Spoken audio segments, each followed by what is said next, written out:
Hello, my name is Jordan Boone, and this is my online presentation for special topics in American Visions of Dystopia.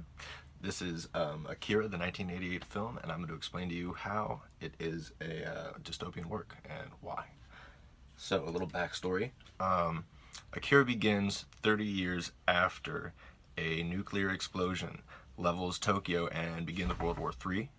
So, we come into a Tokyo that's now known as Neo Tokyo, and we're focused in the very center. There's an island in the middle of Tokyo based around where the epicenter of the explosion was, and this is called the Old City. The Old City is comprised of mostly like miscreants. There's not a lot of authority to stop like rioting, and just like the unemployment rate is high, I'm sure. It's mostly run by biker gangs. So a couple of traditional dystopian themes that we see when we're looking at the city and trying to analyze it would be a dehumanized state. Obviously, biker gangs are fighting in the street. There's people shot left and right. The value of human life is null. The police aren't there for the citizens at all. But at the same time, it is a police state somehow, because there's a giant police and military presence, but it seems like all their efforts are focused on the wrong thing, and that I'm going to come around to that. I'll explain why. So there's constant surveillance. We find out once we meet our protagonist, we see a couple shots of the, just like global satellite imagery of how they're tracking him on this super fast cool bike. So there's the idea of constant surveillance. There's government dysfunction. There's giant government dysfunction. So this is kind of what I was talking about with the police state and the police. We get to see a small council of what we would think to be like all the members of the government, and it turns out that the military complex has compromised all of Neo Tokyo's assets in the hope and defense. They're calling it for defense, because they believe they have this psychic weapon called Akira, which is what people came to know the giant explosion that leveled Tokyo as. They called it Akira. So the government has a secret ward kind of with these psychics. When I was watching it, I want to say it looked like it was like maybe like a radioactive result from the explosion. But later we find out that before, like that 30 years ago, the government is experimenting with children and changing their genes, and some of them have these psychic abilities. So we find out that we'll meet the characters. We'll find the kids. So for the children, we have the Espers, they're called. We have Kyoko, who's number 25, Takashi, who's number 26, Masaru, who's number 27, and Akira, who we don't learn really, but not what number. I found that out online. But he's number 28. So these kids are very connected and have been since 30 years ago. We got to see the government kind of testing their psychic powers. This could have been an effort for military advancement. They're trying to use literally psychological warfare. And instead they dropped the bomb on themselves again. So these kids look like super old, right? They've aged past their days. They're still stuck in the bodies of these 8-year-old children was the idea. And they're roughly 38, 39, and 40. So they look super emaciated. It's hard to tell from here. So a couple of other characters we have are Kaneda, who's our rebel protagonist, who you don't really want to be. It's not the best case for the guy you don't want to be.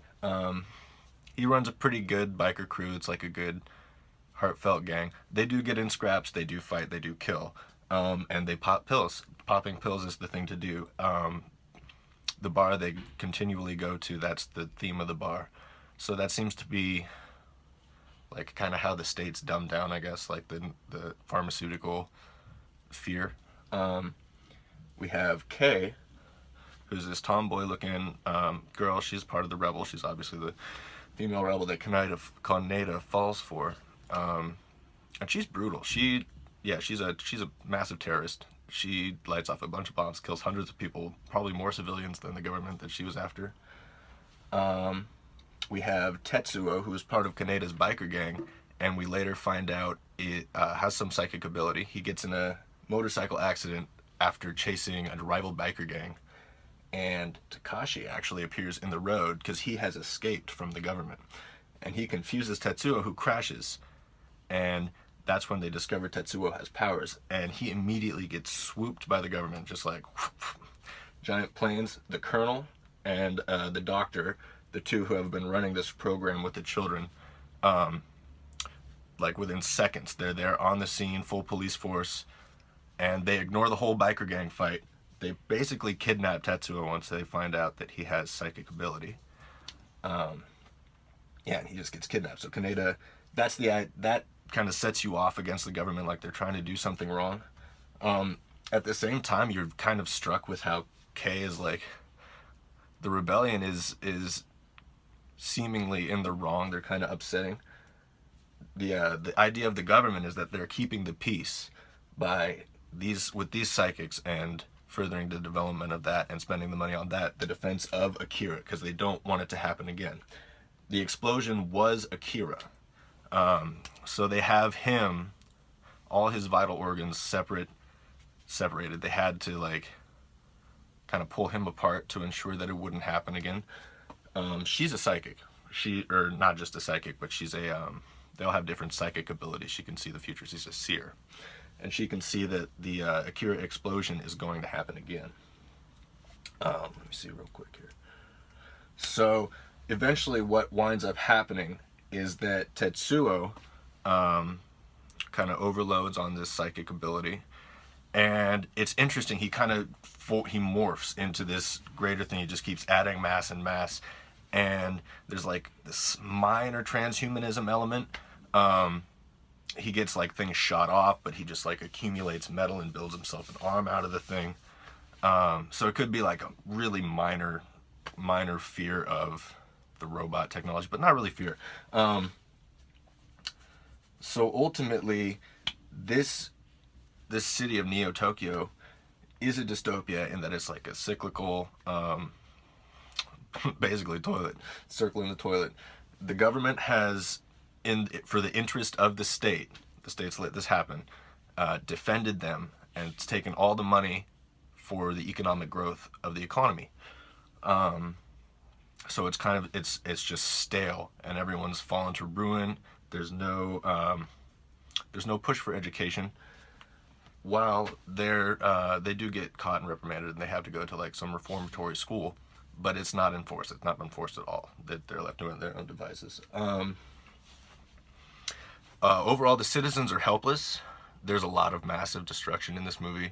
There's a lot of civilian loss. It's just like it's not touched on. It's just a necessity almost.